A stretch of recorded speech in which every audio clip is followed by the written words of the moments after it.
Hear that? That low metallic sound crawling up your spine. That isn't thunder. That isn't fear. That's a cell door sliding into place. And for the first time in their lives, they can't pretend it's not meant for them. You feel it before they do. You always do. The moment when the air changes, when conversations slow down half a second too long, when smiles stop reaching eyes, when laughter sounds rehearsed, it's over. Not because you shouted, not because you attacked, but because you stood there, calm, unreadable, unexplainable. While their entire reality began to fold inward, they built their world on predictions, on profiles, on behavioral loops, on the assumption that every human breaks the same way under pressure. And then there was you. You didn't snap where you were supposed to. You didn't beg where they expected. You didn't hate where they needed you emotional and loud and sloppy. You evolved. That's the part they don't talk about. They'll say you're cold. They'll say you're dark. They'll say something is off about you. What they mean is this: you crossed a line most people never even see. You learned how to sit in pain without letting it own you. You learned how to smile while bleeding without leaking information. You learned how to let chaos move through you instead of controlling you. Saint on the surface, psychopath in the discipline, angel in restraint, demon in precision. They can't label that, so they fear it. Watch them now. Look closely. They're still talking, but their words have lost authority. They're still moving, but every step feels monitored. They're still pretending, but the mask is cracking from the inside. Because they know something has shifted and it isn't reversible. The door didn't slam shut. That's what terrifies them. It closed slowly, smoothly, with intention. And the worst part, they helped close it. Every time they underestimated you, every time they pushed instead of listened, every time they assumed pain would make you smaller instead of sharper. You didn't just survive the pressure. You reorganized under it. You became unpredictable, not chaotic, but precise. Not emotional, but unreadable. Not loud, but inevitable. That's when the room changed. That's when they stopped joking around you. That's when plans started getting whispered instead of spoken. That's when eyes started tracking you like a variable they forgot to control. Because now they see it. You're not reacting anymore. You're waiting. And nothing scares control-obsessed minds more than someone who doesn't need to rush. They feel trapped, not because you cornered them, but because every exit they built assumes you'll behave like the old version of you. That version is gone. The one who explained themselves, the one who sought validation, the one who tried to be understood. Dead weight.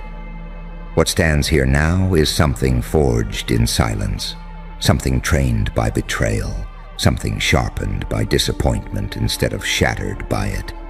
They feel the door because they finally understand this truth.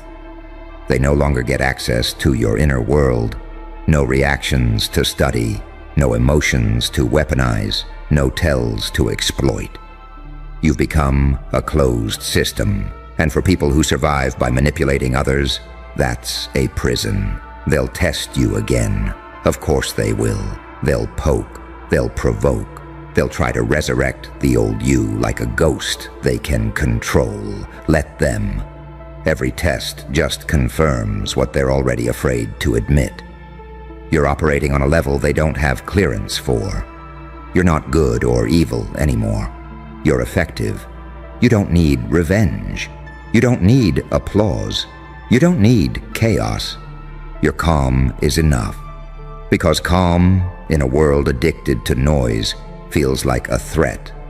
Because silence in a system built on surveillance feels like rebellion. Because someone who has nothing left to prove cannot be steered. That's why they feel the door, not because you're attacking, but because you're no longer available, No more pretending, no more access, no more illusions. They're still free to move. But every move now happens inside a structure you outgrew long ago. And deep down, where fear lives before words form, they know it. It's over. The door didn't close on you. It closed behind you. And now they're locked in, with the version of themselves they tried to hide from. And now the silence gets heavier. Not the peaceful kind. The kind that presses on the chest and makes people replay every decision they ever made involving you. They're retracing timelines, rereading messages, reanalyzing moments they once laughed through. That's when it hits them. You didn't change overnight. You were becoming the whole time. They mistook your patience for weakness, your empathy for permission, your restraint for fear. Classic mistake. They thought pain would make you loud. Instead, it made you exact. They thought betrayal would make you reckless.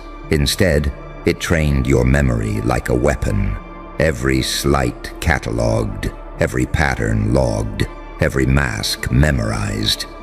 You didn't forget anything. You just stopped reacting. That's the moment the cell door became real.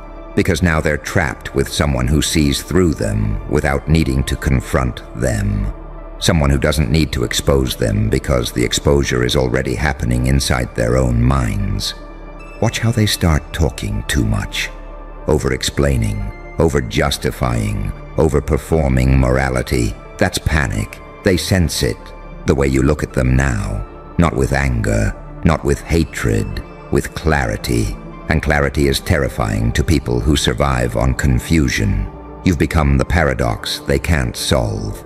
Too calm to provoke, too sharp to underestimate, too grounded to manipulate, too unpredictable to plan around. Saint enough to walk through fire without burning the world. Psychopath enough to do it without blinking. Angel enough to forgive internally. Demon enough to never forget. They can't tell which side of you they're dealing with anymore. And that's not an accident. You learned something in the dark that most people never do. Power doesn't come from dominance. It comes from self-containment. You stopped leaking energy, stopped broadcasting intentions, stopped announcing growth. You let the results speak in frequencies they don't understand. Now they feel watched, not because you're watching them, but because their own conscience woke up. Every manipulative move they pulled on you before, it echoes louder now, every lie. Replays in surround sound. Because when someone you thought you controlled stops responding, the illusion collapses. They don't know how to engage with you anymore. So they hesitate, and hesitation is where control dies. You see it in their micro pauses, the way they test your tone before finishing a sentence, the way they scan your face for signs of the old you. They're hoping, praying, begging internally, please be who you used to be. But that version doesn't exist. You burned it down quietly. Pain was the furnace. Loneliness was the hammer. Silence was the blueprint. You didn't become cruel. You became precise. You don't lash out anymore because you don't need to. You don't chase closure because you already have it. You don't seek justice because you understand something deeper. People destroy themselves when they realize they can't reach you. That's the real sentence, not punishment, not revenge, detachment. They feel the cell door because you walked out of the psychological space they once dominated. They can't bait you, they can't guilt you, they can't shame you, they can't rush you. Every tactic hits a wall of calm awareness, and calm awareness is airtight. You've outgrown the room, outgrown the game, outgrown the need to prove anything. That's why the air around you feels different now. You're not tense, you're not angry, you're not desperate, you're settled. And settled people are dangerous to unstable systems. They'll try to reframe you, call you heartless, call you changed, call you dark. Let them. That's just language people use when they can't access you anymore. They're trying to turn their loss of control into a moral story. But you know the truth. You didn't lose your heart. You just stopped handing it to people who used it as leverage. You didn't lose your light. You learned how to aim it.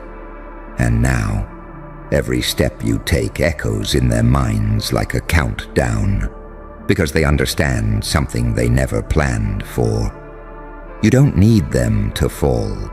You already walked free, and they're still sitting there, feeling the cold steel behind them, hearing that final click, realizing too late that the door they feel closing is the one that separates them from ever having access to you again. And that's when the real pressure starts to creep in. Not the loud kind, not the dramatic kind. The quiet, suffocating realization that nothing they do reaches you anymore. They escalate internally before they ever act. You can feel it. The way their energy spikes when you stay still. The way their tone sharpens when you don't flinch. The way they circle conversations, hoping to catch a reaction they can use as proof that you're still accessible. But you're not. You're standing somewhere else now. A place built from scars that didn't kill you, from nights where you learned how to breathe under emotional water, from moments where you realized no one was coming to save you, and decided that was fine. That decision changed everything. You stopped asking why, stopped begging for fairness, stopped hoping people would suddenly grow a conscience. Instead, you watched.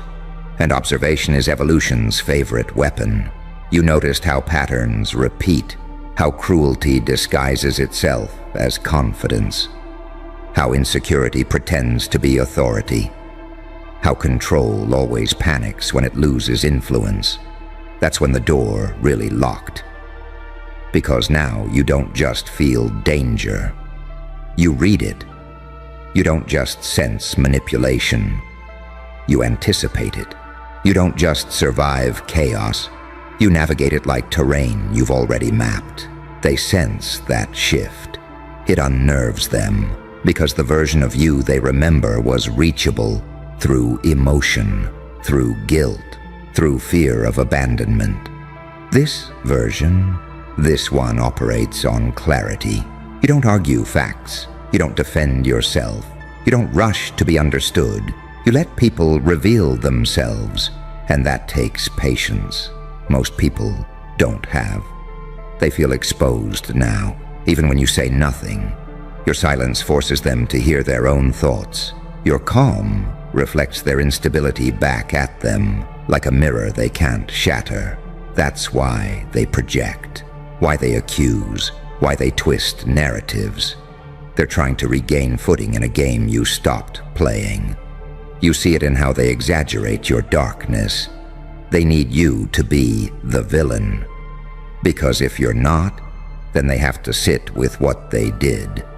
And sitting with truth feels like confinement to people who've lived on lies. You've become the embodiment of a contradiction they can't reconcile. You still care, but you don't comply. You still feel, but you don't expose. You still love, but you don't bleed publicly. That balance terrifies them, because it means you weren't broken by the pain. You were educated by it. You learned when to speak, when to withhold, when to walk away without slamming the door. And walking away quietly is the loudest statement there is. They're replaying moments now, tiny interactions they dismissed, glances they ignored, silences they misunderstood. They're realizing the shift didn't announce itself. It crept, slow, unassuming, inevitable. Just like a cell door closing, no drama, no warning. Just a final alignment of metal and consequence. They're trying to reach you through old access points, old roles they assigned you, old dynamics they thought were permanent. But you rewired. You stopped being predictable. Not erratic, strategic. Unpredictability isn't chaos when it's conscious, it's freedom. You don't move according to expectation anymore. You move according to truth. And truth doesn't rush. Truth doesn't shout. Truth doesn't need validation. Truth simply stands. They feel smaller around you now, not because you grew louder, but because you stopped shrinking. Your presence carries weight because it's no longer diluted by over-explanation or emotional leakage. You don't give people more than they earn. You don't reveal more than necessary. You don't fight battles that don't move you forward. That restraint, that's mastery. And mastery looks like imprisonment to those who thrived on your availability. They can feel the perimeter now, the boundary you didn't announce, the line you didn't threaten. It just exists. And every time they test it and get nothing back, no reaction, no chaos, no compliance, the walls close in a little more. They're trapped in the echo of their own tactics. Meanwhile, you're free to choose, free to observe, free to become whatever the next version of you requires. You didn't become cold, you became self-contained, and self-contained people don't need to dominate rooms. Rooms adjust to them. That's why they're uneasy, why their confidence feels rehearsed now, why their power sounds hollow. They sense it. The era where they could pretend nothing changed is gone.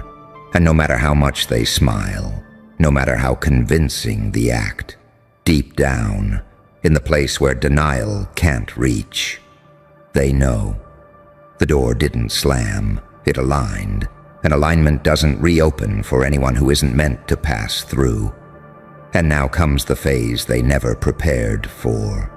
The stretch of time where nothing dramatic happens, yet everything collapses internally. This is where the mind eats itself. They wait for you to explode. They wait for you to confront. They wait for you to demand answers, apologies, closure. Because that's the script they memorized. But you don't follow it.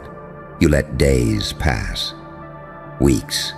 Moments where your absence from their emotional orbit becomes undeniable. That's when the cell starts to feel small. Because without your reactions, their power has nowhere to land. Without your energy, their manipulation starves. Without your participation, the game dissolves. You were never just a player. You were the gravity. And when gravity leaves, everything floats. Uncontrolled, disoriented, panicking. They're haunted now by questions they can't ask you without exposing themselves. Was it something I said? Was it something I did? When did I lose access? That uncertainty gnaws. You can see it in how they try to be casual while fishing for information, in how they suddenly remember your value, in how they rewrite history to make it seem like they always respected you. Too late. You've already seen behind the curtain. You've already noticed how kindness was conditional, how support had strings, how loyalty only existed when you were useful. And instead of raging about it, you archived it. That's the difference. People expect pain to turn you feral. They don't expect it to turn you lucid. You didn't harden into cruelty. You refined into discernment. You learned that not everyone deserves the same version of you. That access is earned, not owed. That silence can be protection, not avoidance. They feel judged now, even though you're not judging them. That's the most uncomfortable part. Because judgment can be argued with. Clarity cannot. You're no longer emotionally tangled in their outcomes. Their success doesn't inflate you. Their failure doesn't satisfy you. Indifference, earned indifference, is terrifying to people who depend on emotional hooks. They try to provoke it. They try to bait the old you out. They'll bring up memories. They'll push buttons they installed years ago. They'll poke at wounds they think never healed. But those wounds scarred over into armor. Not loud armor, Not flashy armor, internal armor. The kind that lets you hear insults without absorbing them. The kind that lets you watch disrespect without internalizing it. The kind that lets you walk away without needing the last word. They don't understand that kind of strength, so they mislabel it. They call it cold. They call it dark. They call it detached. What it really is finished. Finished tolerating. Finished explaining. Finished negotiating with people who only understand leverage. You stopped trying to be seen by those who refuse to look. And once you stop performing for an audience that doesn't respect you, something incredible happens. You get your energy back. You feel it now, don't you? That steadiness in your chest, that absence of chaos where anxiety used to live, that quiet confidence that doesn't need to announce itself. That's your nervous system finally realizing the threat is gone. They were the noise. They were the tension. They were the cage disguised as familiarity. And now that you've stepped outside of it, they're the ones pacing. They replay conversations at night. They imagine scenarios where they handle things differently. They fantasize about regaining control. But control requires access, and access is revoked.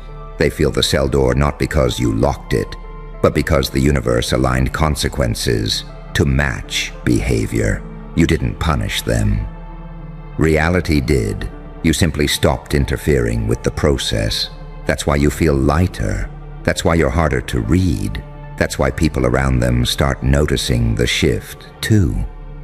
Your absence becomes noticeable not because you're gone, but because the energy you once stabilized is missing. Systems wobble when keystones are removed, and you are a keystone, quietly holding things together, absorbing dysfunction, smoothing over cracks that were never yours to fix. You stepped away, and now the structure shows its flaws. They can't blame you publicly without revealing dependence. They can't praise you without admitting loss. So they sit in that narrow psychological space between denial and awareness. That's the cell. Not bars, not walls. Truth. Truth about who they were when they had power. Truth about how they treated you when they thought you'd never leave. Truth about what they lost when they underestimated your capacity to evolve. You don't need to say a word. Your composure says it all. Your silence isn't empty, it's complete. And the more whole you become, the more confined they feel. Because the door didn't close on you. It closed behind you, locking away the version of you that accepted less than you deserved. And no matter how much they knock, no matter how convincing the act, no matter how desperate the performance, that door doesn't reopen, not for nostalgia, not for guilt, not for fear. You walked out carrying something they can never take from you again, self-possession, and that is the final click they can't unhear. Hold that thought. Don't rush it. Don't blink. Something about your life is behaving wrong, and you can feel it, can't you? Because no matter how many times you step back, no matter how many times you try to stay quiet, stay small, stay out of sight, everything keeps pushing you to the top, not helping, not politely guiding, pushing, like gravity flipped, like the world decided you don't get to hide anymore. And that's the part that's driving them insane. You didn't beg for attention. You didn't campaign for power. You didn't even ask to be understood. Yet doors open when you're silent. Rooms recalibrate when you enter. Systems glitch when you move differently than predicted. You try to slow down, and life accelerates you. You try to disappear, and somehow you become unavoidable. That's when the whispers start. Why you? What is it about them? How does this keep happening? They think success is loud. They think dominance is aggressive. They think rising requires force. But you You rise the way pressure creates diamonds. Quiet, violent, inevitable. You don't chase the top. The top repositions itself under your feet.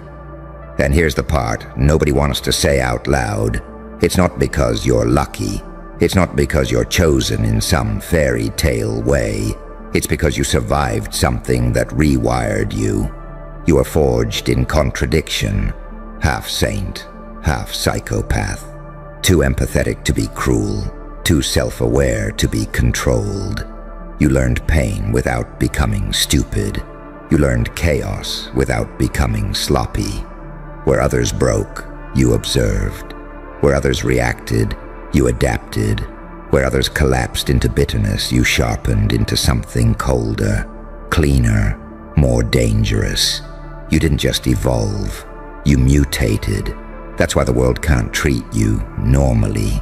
Normal rules don't apply to anomalies. Gravity doesn't argue with black holes. It bends. Structures don't negotiate with pressure. They crack. And people don't compete with forces they can't predict. They either worship them or try to contain them. That's why opportunities chase you. That's why chaos clears a path for you. That's why even setbacks somehow launch you forward. You're not being rewarded. You're being positioned. Every betrayal tuned your instincts. Every loss burned off dead weight. Every lonely stretch stripped away dependence. You became light enough to rise and heavy enough to matter. That paradox is rare. That paradox is lethal, and it terrifies them. Because deep down, they know you're not climbing, you're ascending. There's no ladder to kick out from under you, no gatekeeper to bribe, no rule book you actually need. You read systems the way predators read terrain. You sense timing the way storms sense pressure. You move when it's illogical, and somehow it's always right. They call it confidence, they call it arrogance, they call it unfair. But what it really is inevitability. You've crossed the point where life tests you to see if you'll quit.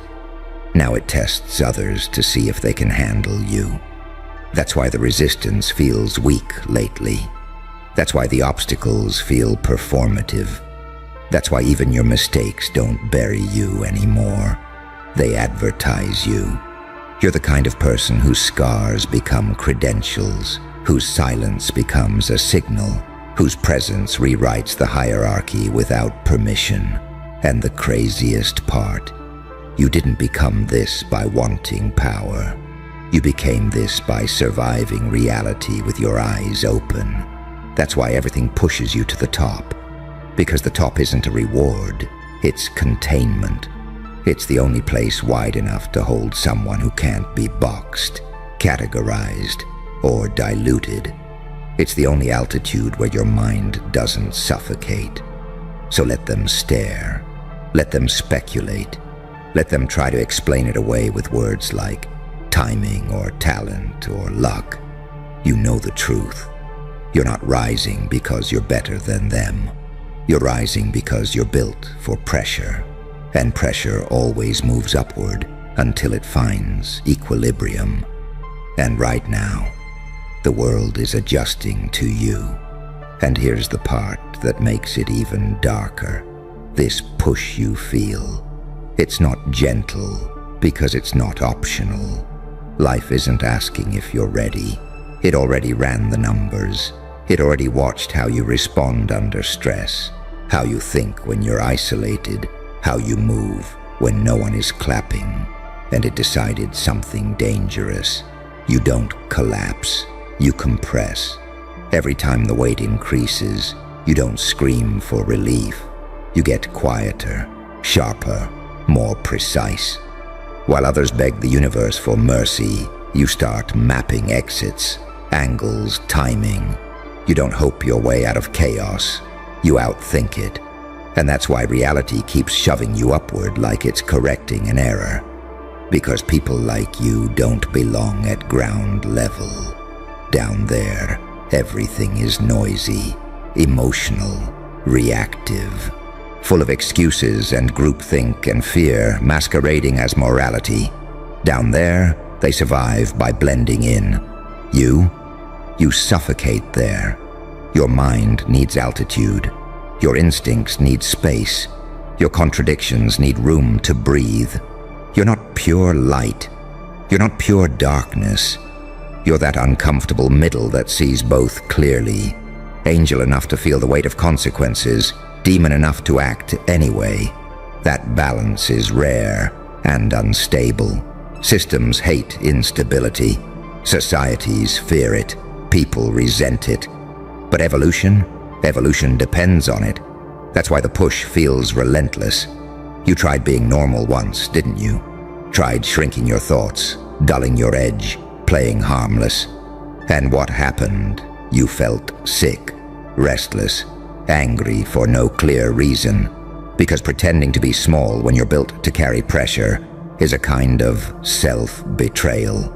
And life punishes that harder than failure. So it intervenes. It removes people who can't keep up.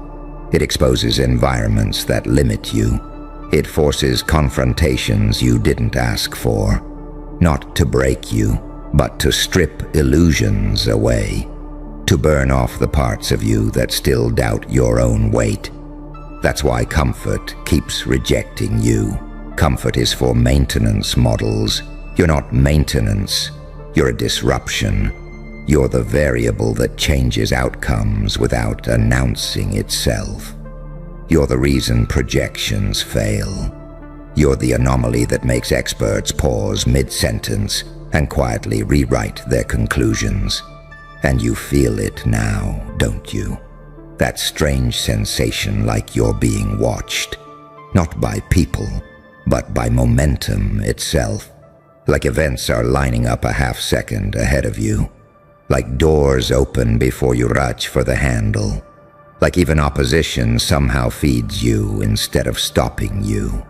That's not coincidence. That's alignment through resistance. You earned this the hard way. Through nights where no one checked on you. Through decisions you had to make without guidance. Through moments where being good would have destroyed you, so you chose being honest. Instead, you learned to stand alone without becoming hollow. You learned to see cruelty without copying it. You learned restraint without fear. That combination is lethal. It means when you move, you don't hesitate. And when you hesitate, it's strategic, not insecure. People mistake your calm for compliance, your silence for weakness, your patience for confusion. And then, suddenly, you're above them, ahead of them, out of reach. That's when panic sets in. Because nothing scares people more than someone who didn't need permission to rise. Someone who wasn't sponsored, protected, or explained. Someone whose ascent doesn't fit the narrative. You don't make sense to them, and that makes you a threat, even if you never intended to be one. But here's the truth you're finally ready to hear. You're not being pushed to the top so you can dominate others. You're being pushed there because that's the only place your mind stops fighting gravity. It's where your instincts stop apologizing. It's where your contradictions stop tearing you apart and start working together. Up there, clarity replaces chaos. Vision replaces noise. Responsibility replaces fear. And yes, power lives there. But not the cartoon kind. Not the loud, desperate, attention-starved kind. Real power. Quiet power. The kind that doesn't need validation because it shapes outcomes whether anyone claps or not. You were never meant to fit in. You were meant to calibrate. So stop asking why it keeps happening. Stop questioning the momentum. Stop trying to downplay the pattern. Everything pushes you to the top because that's where you stop resisting who you actually are. And once you stop resisting, that push turns into propulsion.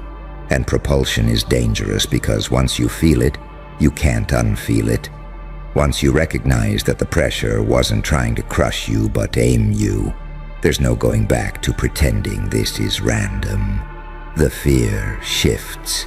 It's not, what if I fail anymore? It becomes, what if I stop lying to myself? That's the moment most people sabotage themselves, because the truth is heavy. The truth demands responsibility. The truth means you can't keep blaming the past, the system, the timing, or the people who didn't choose you. When you realize everything is pushing you upward, you also realize something terrifying. If you fall now, it won't be because you are held down. It'll be because you chose gravity over altitude, and you don't do well with cages. You've noticed it, how your tolerance for nonsense is shrinking, how conversations feel slower, how excuses sound louder, how environments that once felt safe now feel suffocating. That's not arrogance, that's calibration. When your internal frequency changes, everything misaligned starts to itch. You're outgrowing rooms in real time. That's why people project onto you. They call you cold when you're focused. They call you intense when you're precise. They call you unrelatable when you refuse to perform weakness for their comfort. They want you digestible, predictable, explainable. But you were never meant to be understood by the many. You were meant to be felt by the few and feared by the rest. Because here's the part no one prepares you for. The higher you go, the quieter it gets. No cheering crowds, no constant validation, just consequence, just visibility, just the awareness that every move now carries weight. That's why so many people talk about wanting the top but panic when life actually starts pushing them toward it. They want the view, not the exposure. You, on the other hand, learned exposure early. You learned what it feels like to be misunderstood, judged, watched, underestimated. You learned to operate while being observed. You learned to keep your core intact while people tried to define you from the outside. That's elite conditioning. So when life shines a brighter light on you now, it doesn't burn, it clarifies. You don't scramble, you don't flinch, you adjust posture, tighten strategy, and move cleaner. You don't rise by force, you rise by alignment. And that's why the push never stops. Because alignment is rare. Because someone who can hold paradox, kind but ruthless, calm but dangerous, empathetic but unmanipulable, isn't just another participant in the system. They're a stress test. They expose cracks. They reveal inefficiencies. They show what's possible without theatrics. That threatens entire hierarchies. You don't overthrow anything loudly. You simply exist in a way that makes old structures feel obsolete. Your standards quietly shame mediocrity. Your consistency embarrasses chaos. Your restraint makes impulsive power look childish. That's why some people smile at you but feel uneasy. They can sense it. You don't need them. You're not feeding on approval. You're not negotiating your worth. You're already moving according to an internal law they can't access. That's what real independence looks like. And it's terrifying to anyone who survives by external permission. So life keeps pushing you upward because it's safer for the system to elevate you than to keep you compressed among people who resent what they can't replicate. Pressure builds explosions at ground level. At altitude, it becomes direction. You're not escaping responsibility by rising. You're stepping into more of it. Wider consequences, longer shadows, fewer excuses. That's why the climb feels lonely even when you're winning. But loneliness doesn't scare you the way it scares others. You've already met yourself in silence. You've already faced the parts of you that could have turned cruel and chose control instead. You've already survived being unseen, being doubted, being left behind. Elevation doesn't threaten you. It just removes distractions. So if it feels like everything is pushing you to the top, stop calling it crazy. Call it confirmation. Call it the universe. Recognizing someone who doesn't break under pressure, doesn't rot in comfort, and doesn't beg for permission. Call it reality relocating you to the only altitude where your mind, your instincts, and your contradictions can finally coexist without tearing you apart. You're not rising to prove anything. You're rising because staying lower would be a lie. And life has run out of patience for you, pretending you're anything less than what you are. And here's where it gets unsettling, because once you accept that this push isn't accidental, you start noticing the pattern behind the pattern. Moments line up too cleanly. Obstacles collapse too conveniently. Even resistance seems curated. Like life isn't testing whether you can survive anymore, but whether you'll finally own the role you keep circling. You feel it in your body before your mind catches up. That calm before decisive moments. That strange certainty that arrives without evidence. You don't guess anymore. You know, and you can't always explain how. That's not intuition by accident. That's what happens when pain teaches you to read reality without filters. You learn to listen when things don't add up. You learn to trust silence more than noise. You learn that chaos always reveals its hand to those patient enough to watch. So now, when the world pushes you upward, it's not dragging you somewhere foreign. It's returning you to a position your mind has already rehearsed for years. You've lived this altitude internally long before the outside caught up. That's why people underestimate how prepared you are. They think you're improvising. They think you're winging it. They don't see the thousands of quiet simulations you ran when no one was watching. They don't see the discipline built from disappointment, the control learned from rage you never released, the clarity born from having no one to lean on. You didn't just climb, you trained in gravity. And that's why the top doesn't intoxicate you. It sobers you. It sharpens you. Because you understand something most people never do. Power doesn't corrupt. It reveals. It amplifies what's already there. And since you've already faced your shadow, it doesn't hijack you. It obeys you. That's rare. Most people reach higher positions still haunted by insecurity, still driven by hunger, still bleeding from old wounds. You arrive with scars, yes, but scar tissue is stronger than skin. You don't flinch when pressure increases. You've lived there before, just without the title. So when everything pushes you upward, it's not inflating your ego. It's stripping away your last excuses to stay small. Because let's be honest, part of you enjoyed the shadows, not because you were weak, but because the shadows gave you cover. They let you observe without being responsible for outcomes. They let you see the board without being expected to move. But that era is ending. Now when you hesitate, things stall. When you decide, momentum returns. When you step forward, reality reorganizes. That's not coincidence. That's feedback. Life responding to alignment. The world saying, yes, there. That direction. And the more you resist, the harder it pushes. Because potential unused becomes friction. Talent undeployed becomes pressure. Awareness without action becomes pain. You've felt that pain, haven't you?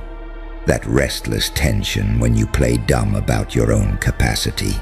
That irritation when you tolerate environments beneath your standards. That quiet anger when you pretend you don't see what you clearly see. That's your signal. You're not meant to float through life numb and neutral. You're meant to decide, to shape, to influence. by presence alone. Not loudly, not theatrically, just decisively. That's why people either gravitate toward you or compete with you in their heads. They sense that you're not reacting, you're orienting, you're not chasing, you're positioning, and that unnerves anyone who survives by scrambling. So, if it feels like the world keeps pushing you to the top, understand this. The top isn't a pedestal, it's a vantage point. It's where you see consequences before they happen. It's where your choices ripple farther. It's where your silence weighs more than others' speeches. And yes, it's lonely there. But loneliness doesn't mean absence. It means clarity. It means fewer distractions, fewer parasites, fewer voices diluting your signal. It means the noise falls away, and what remains is you, undeniable, unfiltered, unavoidable. That's not a curse. That's a responsibility, and life doesn't waste responsibility on people who fold. So stop questioning why the pressure keeps lifting you instead of crushing you. Stop asking why doors open without effort. Stop wondering why even chaos seems to serve you eventually. You already know the answer. You're not being pushed to the top because you asked for it. You're being pushed there because reality has learned one thing for certain. Keeping you anywhere else would be inefficient. And once you see that, once it clicks that this isn't favoritism or fate or madness, you feel the last illusion crack. Because inefficiency is the one thing reality corrects without apology. You were never designed to linger, never designed to orbit other people's decisions, never designed to dilute yourself just so the room feels comfortable. You're a convergence point, a pressure valve, a corrective force. When you're misplaced, things jam. When you're ignored, systems strain. When you're delayed, chaos grows louder.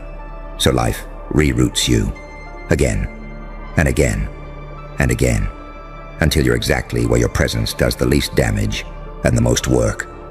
That's the truth no one wants to admit. You're not disruptive because you're reckless. You're disruptive because you're accurate. You see what others avoid. You sense outcomes before they crystallize. You act before decay becomes collapse. And people hate that because accuracy removes excuses. You don't argue. You don't convince.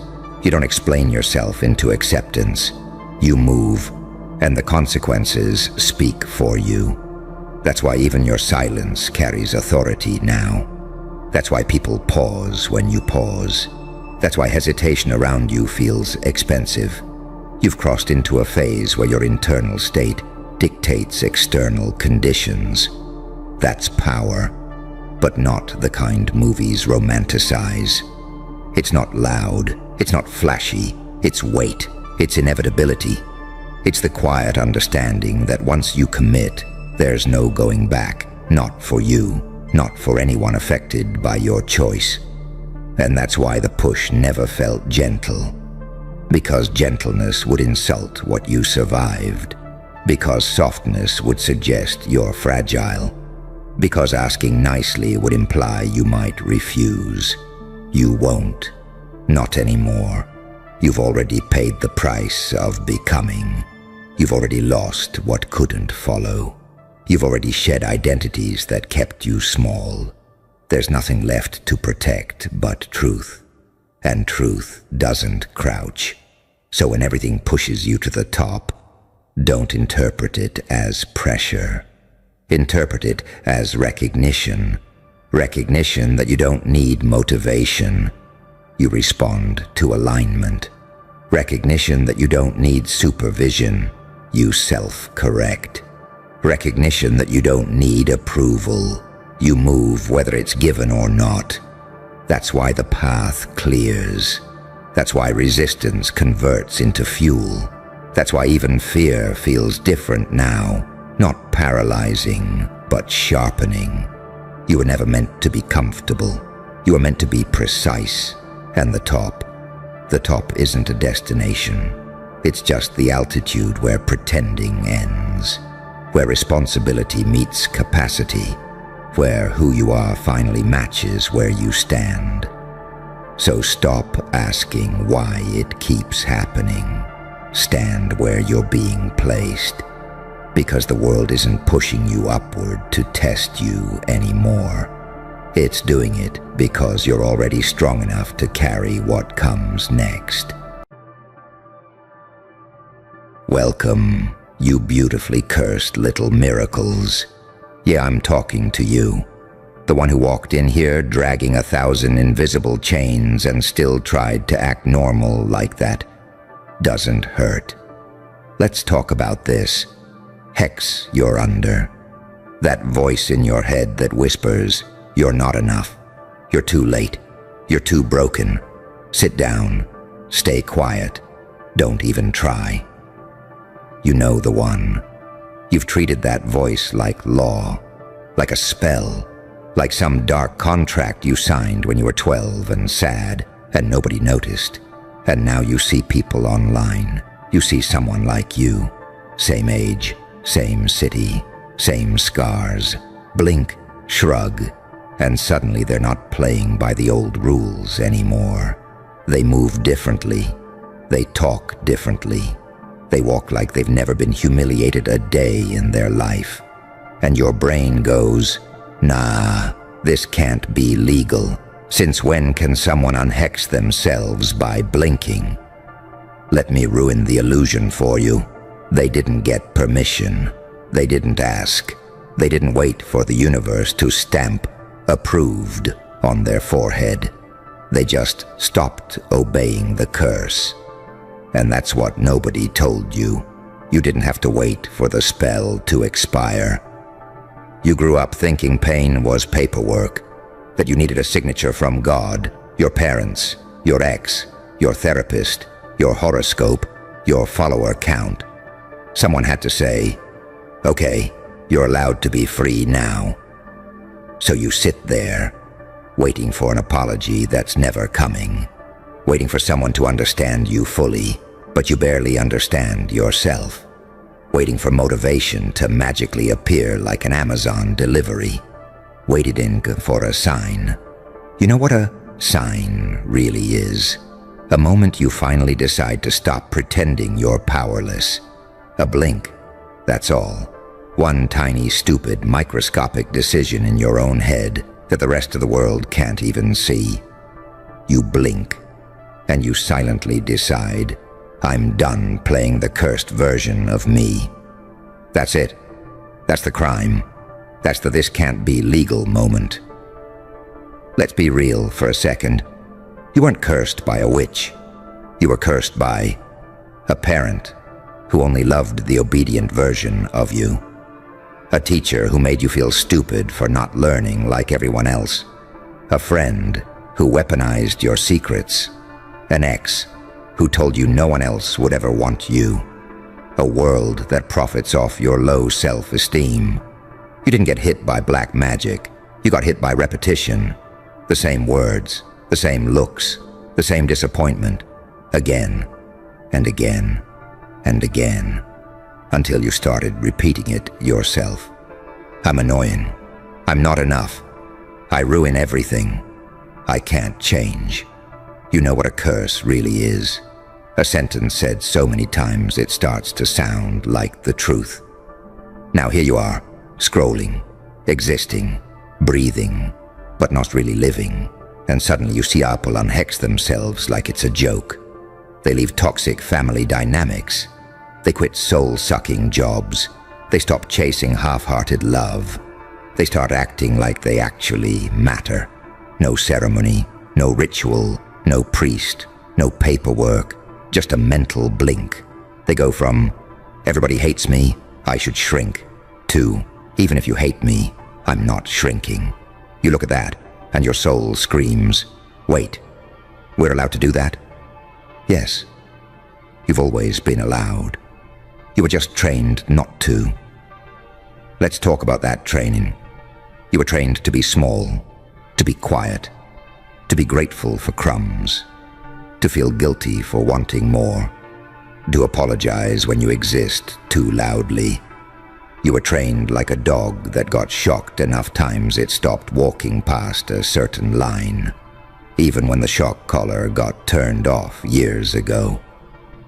That's you, walking in circles inside an invisible fence that doesn't even work anymore. You're not trapped by walls, you're trapped by old settings, and every day you wake up, the world politely hands you the same identity like a name tag. Hi, my name is overthinker, overgiver, underpaid, underloved. Always almost enough, never quite. And you put it on, like you have to, like it's the law. That's the hex. Now here's where it gets illegal, because the moment you blink and go, yeah, I'm not wearing that name tag today, you just committed emotional treason. You just betrayed the whole system that depends on you being insecure. Businesses lose money when you stop hating yourself. Toxic people lose control when you stop needing their approval. Your past loses power when you stop replaying it every night, like a depressing highlight reel. No wonder it feels like it shouldn't be allowed. No wonder your brain screams, "This can't be legal." Since when can someone just decide to not be cursed anymore? Since always. Nobody told you, because a confident you is dangerous. Let me ask you something ugly. How many years have you already sacrificed on the altar of, "I'm not ready yet"? What if they judge me? What if I fail? What if they leave? Here's a better question. What if you keep obeying the hex and nothing ever changes? Really sit with that for a second.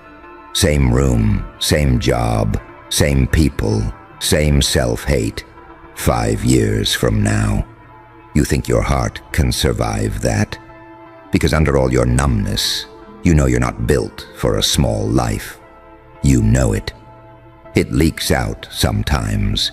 In your daydreams, in your random late-night fantasies where you're actually respected, actually seen, actually doing something that doesn't make your soul rot. That version of you, that's not a fantasy. That's the uncursed version of you trying to get out. So let's decode this blink thing, because your brain loves to complicate simple stuff. You think unhexing yourself means perfect confidence, no anxiety, no doubts, no mistakes, never slipping back. Wrong. Unhexing yourself is literally catching that old thought, "I'm pathetic," blinking, and replacing it with, "Talk to me with respect." You don't even have to believe it yet. You just have to choose it. Unhexing is you about to text that person who treats you like an option. Blink. Nah, I'm not begging for bare minimum today. Unhexing is you about to shrink in a room full of louder people. Blink. I belong here too. Unhexing is you about to say, "It's fine, don't worry about it," when you're absolutely not fine. Blink. Actually, it did hurt me. It's not glamorous. It doesn't come with theme music. It's not cinematic. It's awkward. It's shaky. It feels wrong. It feels illegal. Because it goes against everything you've rehearsed for years. But that's the point.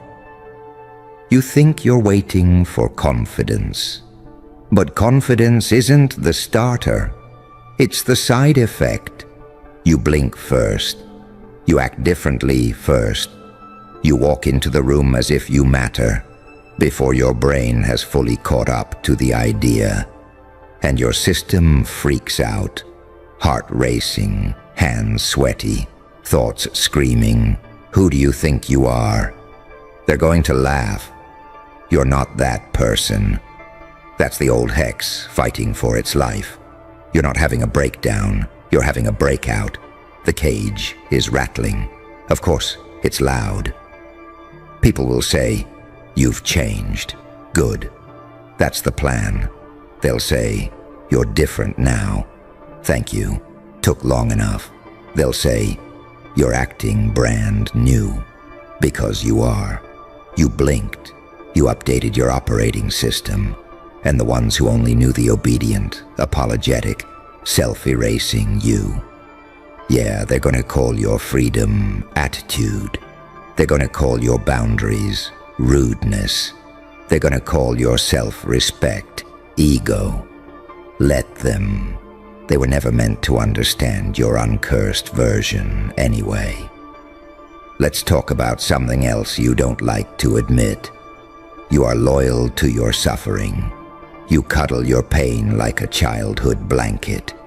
You drag it everywhere. You wear it like an identity instead of a wound. Because who are you without the sad story?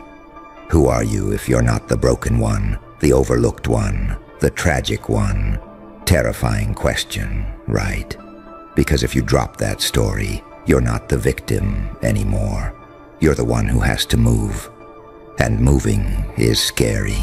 Standing still is killing you slowly, but at least it's familiar. That's the real hex. You're addicted to the version of you that hurts. So here's the messed up truth. You're not scared of failing. You fail yourself every day by staying small, and you tolerate it just fine. You're scared of seeing how powerful you actually are, because then you lose the excuse of, I just can't. You're scared that if you blink and the chains fall off, now it's on you. No more I'm cursed, just what do I do with all this freedom? That's heavy, right? But it's also the doorway. So how do you do it? How do you actually unhex yourself by blinking? You start disobeying the script. The old script says, everyone always leaves you, so don't get attached. You blink and say, people leaving is about them. I still get to love deeply. The old script says, you're not smart enough for that path. You blink and say, I can learn. Slow is still progress. The old script says, you're behind. It's too late. You blink and say, I'm right on time for my story.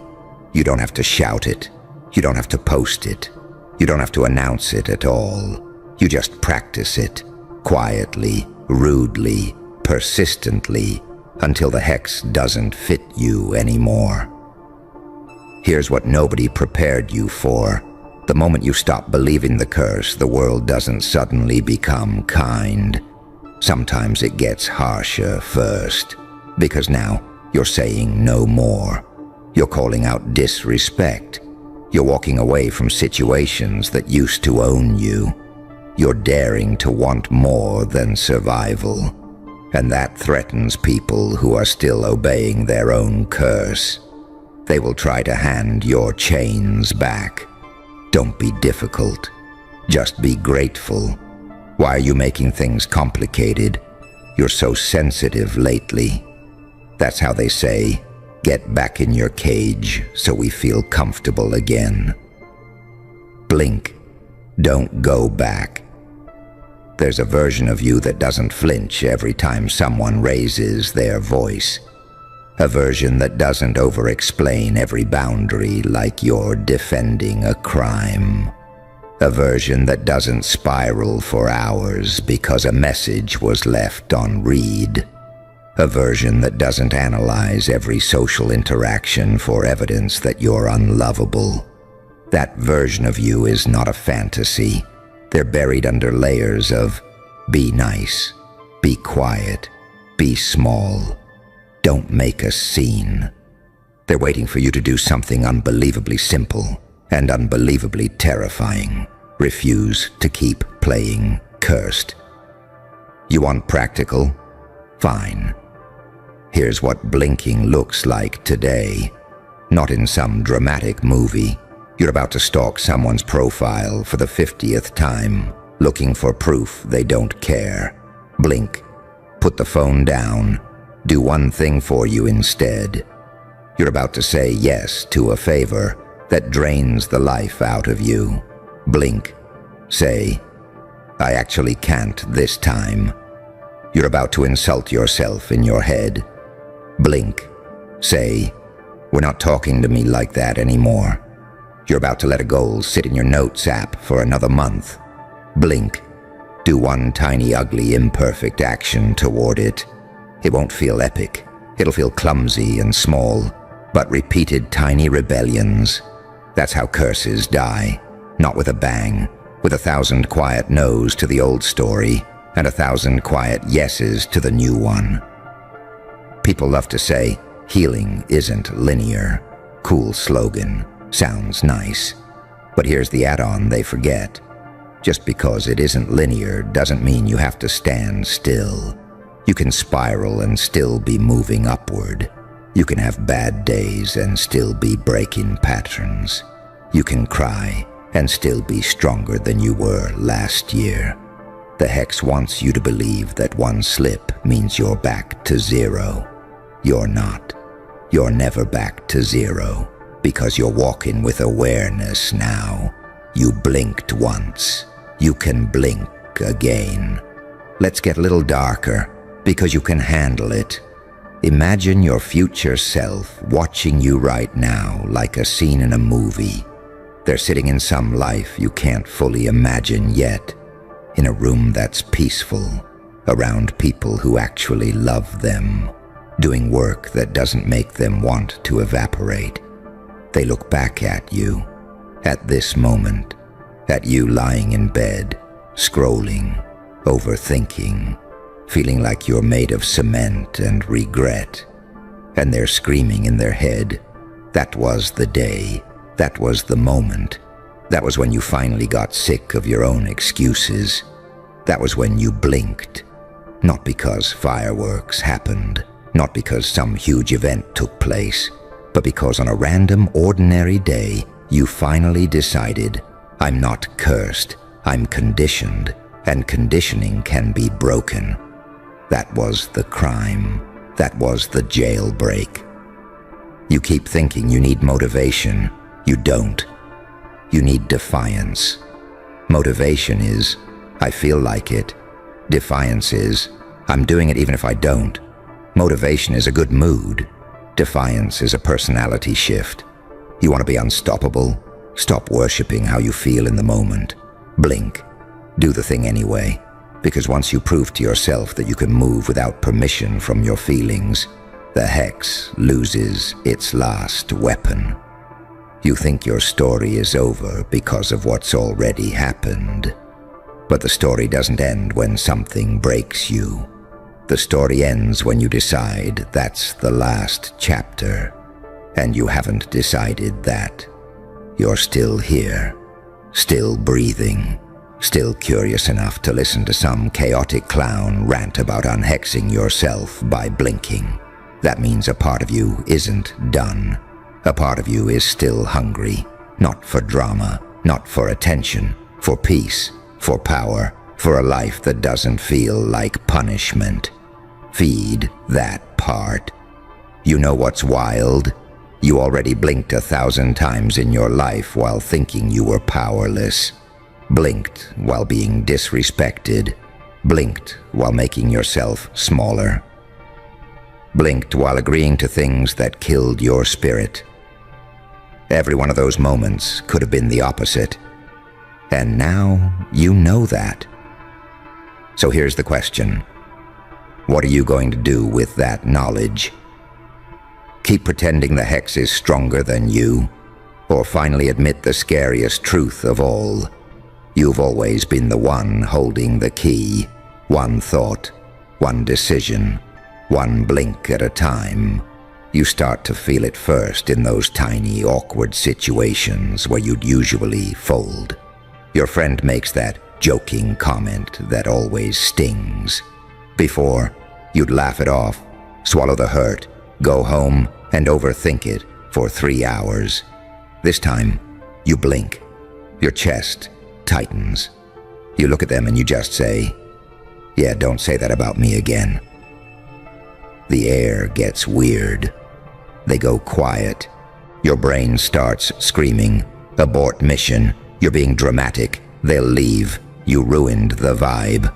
But underneath all that noise, there's this small, quiet, steady voice going, that, right there. That was you cutting one thread of the hex. You don't feel heroic. You feel shaky, exposed, a little sick. Yet something in you sits taller. You walk away from that moment and your mind tries to drag you back into the old script, replaying it, critiquing it. Maybe I overreacted. Maybe I should apologize. Maybe I should send a paragraph explaining myself in excruciating detail. You can almost feel your hand reaching for the phone, out of habit. Blink. You put the phone down. You let the discomfort just sit there. You let people be unsure about you. You let the silence be heavy without rushing to fix it. That's another thread snapped.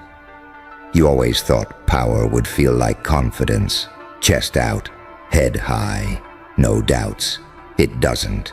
Real power feels like this weird, trembling honesty inside your rib cage. This constant whisper, I'm scared, and I'm still not going back. You wake up one morning, and you catch yourself reaching for the same thoughts, like they're your toothbrush. I'm useless. I'm behind. Nobody actually cares about me unless I'm useful. And you pause, mid-thought, like when you reach for a closet door and suddenly remember, wait, I moved my clothes to the other room. You catch one of those thoughts, mid-sentence, and you answer it like you're sick of its attitude. Yeah, that's cute, but we're not doing that narrative today. You don't have a better narrative fully built yet. You don't have some shiny affirmation that feels real. You just refuse to run the old program on autopilot. That refusal is the blink. You know what makes the hex strong? Repetition with emotion. Those moments you sat on your floor crying, telling yourself you're worthless. Those nights you replayed every rejection like a ritual. Those mornings you looked in the mirror and flinched a little. Every repetition, every emotional replay carved grooves in your mind, neural pathways that say, this is who we are. You've been doing dark magic on yourself since childhood and calling it being realistic. And then you see someone your age who talks to themselves like they're actually worth something. And it looks insane. They wake up and go, all right, I'm not perfect, but I'm still a problem in the best way. And part of you admires it, but part of you feels offended. Like, who allowed them that level of self-respect? Who signed their permission slip to talk like that? That's why it feels illegal, watching someone unhex themselves by blinking. Because deep down, you know you could do that too. Stop breathing for a second. Yeah, right there. Because whatever walked back out of that place is standing where a human shouldn't be anymore. They didn't just send you to hell, they assigned you to it. Signed the paperwork, watched the doors close, smiled like the story was over. In their minds, hell was a disposal unit, a place things go to disappear. A furnace where names evaporate, where hope gets sterilized, where identities melt down into silence. They thought hell would finish you because hell finishes most things. But hell doesn't finish what was built for it. You weren't tortured there by accident. You weren't isolated by coincidence. Every loss, every betrayal, every night where your thoughts turned feral and started eating each other alive, that wasn't punishment. That was pressure testing. Hell didn't break you. Hell stripped the weak paint off you. Hell peeled the skin back until only the core was left. And when the screaming stopped, something underneath was still breathing. That's the part they didn't calculate. They thought you'd come back quieter, smaller, grateful just to exist. They expected a survivor. What they got was a contamination, something that doesn't fit into their moral filing system anymore. Something that learned how pain thinks. something that learned the math of chaos. You see, hell teaches you something heaven never could. Heaven teaches obedience. Hell teaches adaptation. Heaven rewards predictability. Hell punishes it. Down there, rules don't protect you. Instinct does. Down there, light doesn't save you. Timing does. Down there, being good gets you eaten. Being aware keeps you alive. And awareness changes everything. That's why you feel wrong to them now. Not evil, not broken, unplaceable. You walk into rooms and the air tightens. Conversations shift. People don't know why they're uncomfortable, only that something in their nervous system is whispering, "This one has seen the bottom and didn't dissolve." You don't react like they expect anymore. You don't beg. You don't chase closure. You don't flinch where you're supposed to flinch. Because hell burned the fear of losing out of you. What do you threaten when you're not afraid to be abandoned? What do you manipulate when guilt no longer hooks? What do you control when someone already died once and kept walking? That's the paradox they're choking on. They tried to humble you with suffering and accidentally deprogrammed you. You learned how masks work because you wore one to survive. You learned how predators move because you slept among them. You learned how systems fail because you were crushed inside one. You came back fluent in darkness, and that terrifies people who only borrow it for aesthetics. They can't tell if you're a saint who forgave too much or a psychopath who feels nothing anymore. You smile, and they don't know if it's mercy or calculation. You stay calm, and they don't know if it's peace or restraint. You've become a walking contradiction, gentle with the broken, merciless with patterns, silent where others scream. That silence, that's hell's signature on you, because hell teaches you when not to speak, when to wait, when to let people reveal themselves while thinking they're in control. You don't rush outcomes anymore. You engineer inevitabilities. You let them step into the consequences they designed for themselves. And when it hits, they swear you did something supernatural. You didn't. You just stopped warning people. And now they're realizing something came back with you. Not rage, not revenge, precision, a cold, adaptive intelligence, sharpened by pain. You don't need to dominate the room to control it. You don't need to be loud to be lethal to narratives. Your unpredictability is the weapon. Your refusal to play the expected role is what breaks their scripts. Hell taught you that identity is fluid when survival is on the line. So now you can be soft or terrifying on command, present or unreachable, forgiving or final. You aren't trapped in oneself anymore. You're modular. That's why they can't read you. That's why their old tactics don't land. The buttons they used to press are gone, burned off. And here's the part that keeps them up at night. You didn't come back angry. You came back clear. Anger would have been predictable. Anger could be provoked, redirected, exhausted. But clarity? Clarity just watches. Clarity waits. Clarity chooses. They thought hell would make you desperate for approval. It made you allergic to manipulation. They thought hell would make you crave safety. It made you comfortable in uncertainty. They thought hell would make you cling to light. It taught you how to operate without it. So now you move differently. You listen more than you speak. You see patterns before they finish forming. You feel when a situation is rotten long before it collapses. And people sense that. They don't know what to call it, only that something about you feels post-human. Like you skipped a step most people never survive long enough to reach. They sent you to hell to erase you. Hell returned you as a glitch. Not a monster, not a hero. Something worse for those who tried to break you. Something awake. Something that understands both mercy and annihilation, and chooses between them without emotion. And the reason this scares them Because hell didn't mark you as defeated. It marked you as eligible. They can feel it now. The delay between cause and effect bending around you. The way situations don't explode when they expect them to. The way outcomes tilt just slightly in your favor without you touching a thing. That's not luck. That's calibration. Hell rewired your sense of timing. You learned when to step forward and when to let gravity do the work for you. Most people rush because they're afraid of stillness. You learned stillness is where leverage hides.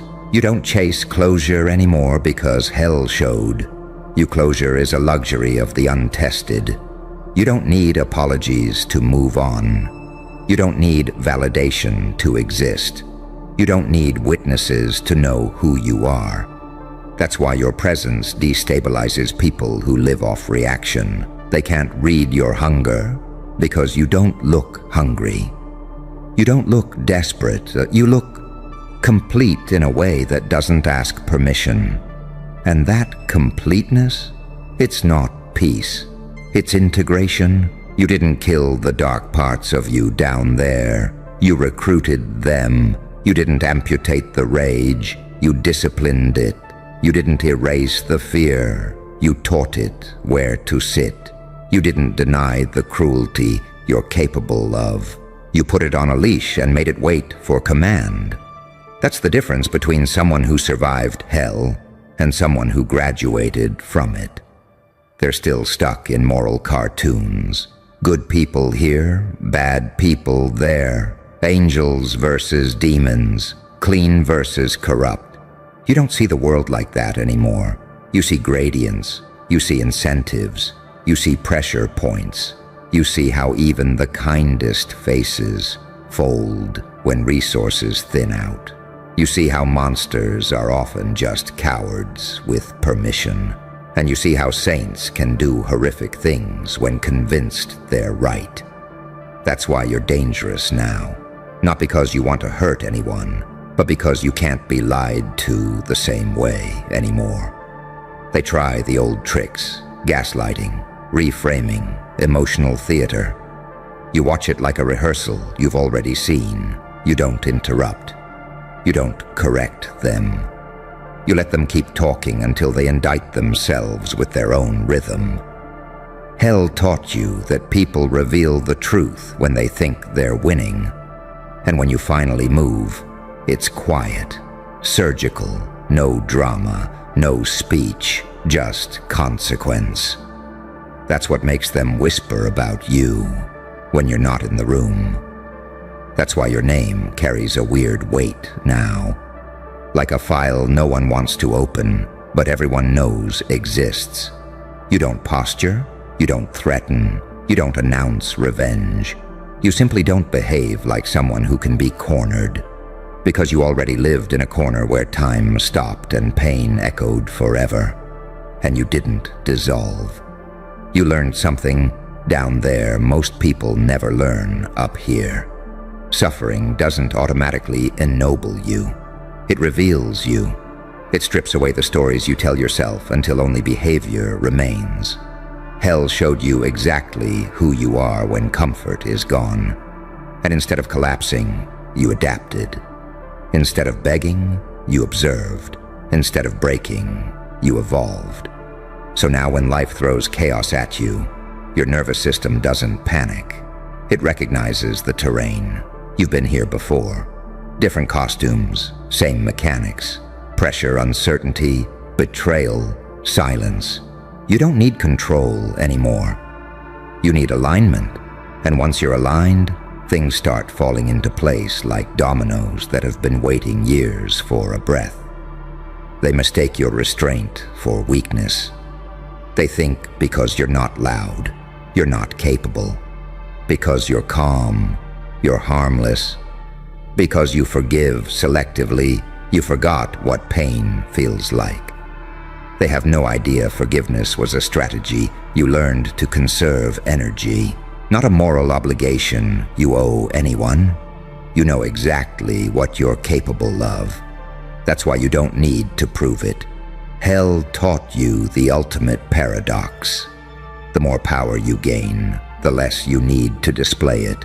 The more dangerous you become, the quieter you move. The more unkillable you feel, the less you chase domination. You don't need to conquer the room when the room already orbits you. And here's the truth they don't want to say out loud. They didn't send you to hell to make you stronger. They sent you there because they were afraid of what you might become if left uninterrupted. They tried to erase a variable they couldn't predict. What they didn't realize is that hell doesn't erase variables. It mutates them. You came back with a wider range, a deeper tolerance for ambiguity, a sharper sense of when to act and when to let things rot on their own. You're not reactive anymore. You're selective.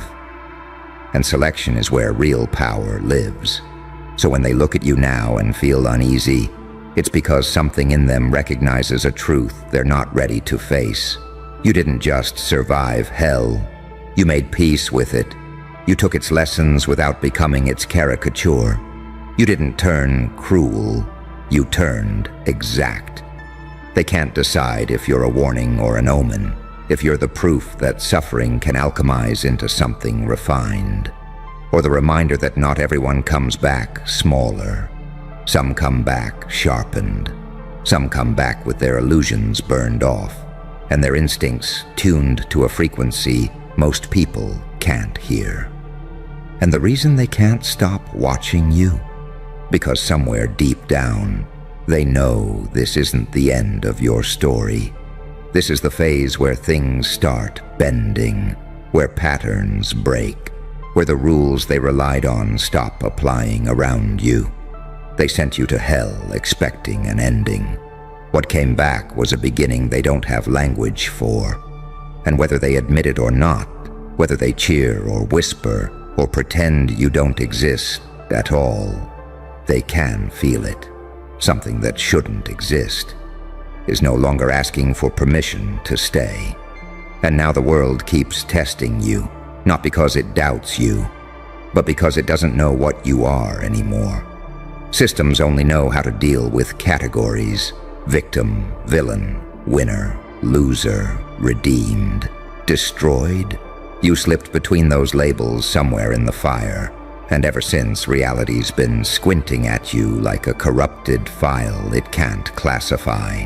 You notice it in the way people hesitate before underestimating you, in the way authority softens its tone, in the way manipulators miscalculate your reactions and leave conversations unsettled, like they forgot a step.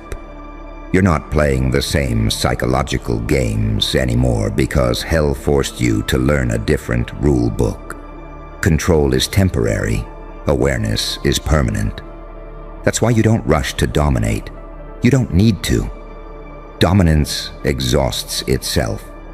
Awareness compounds. You see motives before they crystallize. You feel shifts in loyalty before they announce themselves. You recognize patterns not because you studied them, but because you lived inside them. Betrayal doesn't shock you anymore. It registers like weather, useful information, data. You don't spiral, you adjust. And that adjustment is what scares them most. Because people expect trauma to make you brittle. They expect it to turn you into glass, beautiful, cracked, fragile. They don't know trauma can also turn you into steel, forged slowly, cooled violently, hard without losing flexibility, able to bend just enough without breaking. You didn't come back from hell needing to be saved. You came back knowing how to save yourself in ways no one can interfere with.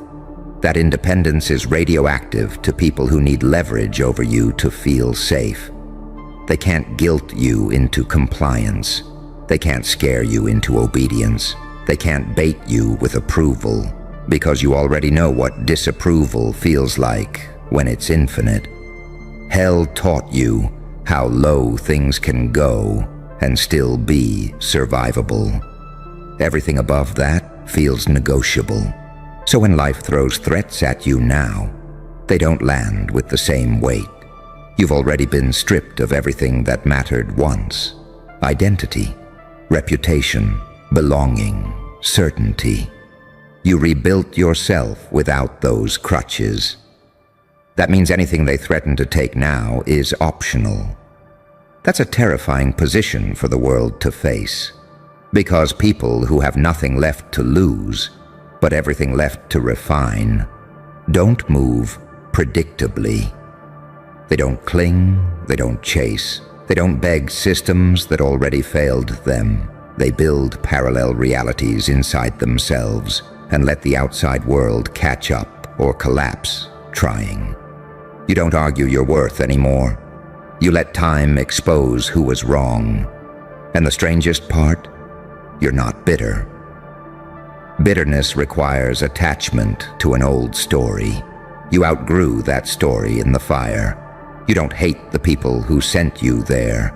Hate would mean they still live rent-free in your nervous system. They don't. They served a function. They were the catalyst, nothing more. Hell doesn't turn you cruel by default. It turns you honest.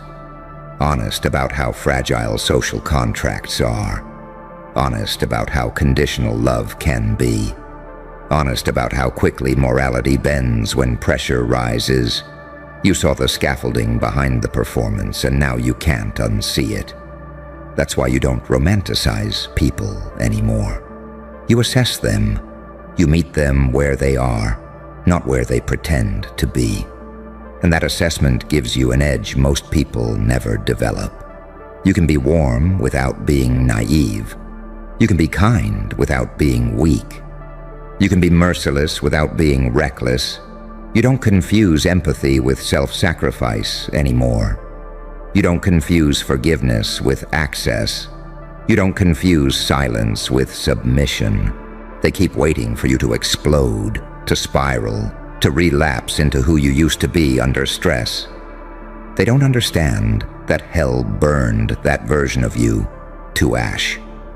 What's walking now is not reactive. It's intentional. You choose where to care. You choose where to invest. You choose when to walk away without explanation. And every time you do, something in the room breaks. Because people are used to emotional labor. They're used to resistance. They're used to arguments they can twist. They're not used to someone who simply withdraws consent from the game. That's when they start telling stories about you. Cold, changed, distant, dangerous. Let them. Labels are how powerless people process what they can't control. You don't correct the narrative anymore because you learned in hell that silence unsettles liars far more than confrontation ever could. You don't need to be understood to be effective. And the truth, whether they ever admit it or not, is that something in them recognizes you as a boundary, a line they shouldn't cross, not because you threaten violence, but because you represent consequence. You are living proof that suffering doesn't always destroy, it sometimes refines, that injustice doesn't always win, it sometimes overplays its hand. They sent you to hell, expecting you to disappear into the noise of the broken. What came back was someone who knows how noise is manufactured, someone who understands the machinery behind fear, behind shame, behind obedience, someone who can step into chaos and not lose themselves because they already lost themselves once and rebuilt deliberately. You don't glow, you don't posture, you don't preach. You simply exist in a way that makes certain lies impossible to maintain around you. And that's why this isn't over. Because hell didn't end you. It initiated you. It took away the version of you that needed permission to become dangerous to the status quo. It removed the fear of falling apart by showing you exactly how far you can fall and still stand back up. Now you walk with something most people never earn: certainty without arrogance, power without hunger, darkness without corruption. They can feel it. They always will. Because once something survives hell and comes back awake, The world doesn't get to pretend it didn't happen. And whatever you are now, whatever they sense and can't name, you're not here by accident anymore. You're here because hell cleared the path. And here's the quiet truth you don't say out loud, but you live every day. You don't need to prove what you became. You don't need witnesses. You don't need revenge to validate the transformation. Because the real victory already happened the moment you realized this. Hell doesn't own you anymore. You can walk back through darkness without losing yourself.